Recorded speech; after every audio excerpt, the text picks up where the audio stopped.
আকাশটা মেঘলা, তার ভিতরে এই মেঘলা আকাশের পরিবেশেও ধান মাড়াই করা হচ্ছে। এমনই একটা পরিবেশের মাঝে কৃষক ভাইয়েরা আছে, মানে তাদের কিছুই করার নেই।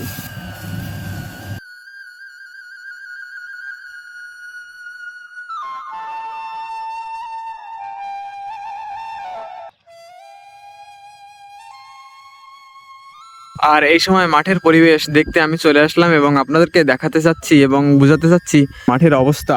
তবে আকাশ মেঘলা আর এখনো টুপটাপ অল্প স্বল্প করে বৃষ্টি পড়ছে।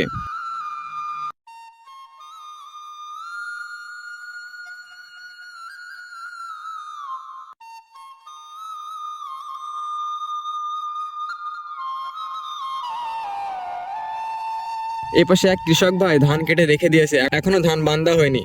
এখন যদি বৃষ্টি নামে তাহলে কৃষকের দুঃখে শেষ হবে না। 6টা মাস কৃষক ভাই ফসল ফলানোর পরেই সুখের আশায় থাকে। তা বাদেও আমরা কিছু কিছু জমিতে দেখতে পাচ্ছি যে এখনো ধান কাটাই হয়নি, ধান পেকে গেছে তবে এখনো কাটা হয়নি। এই সোনার ফসলে আছে কৃষক ভাইয়ের ঘাম ঝরানো পরিশ্রম।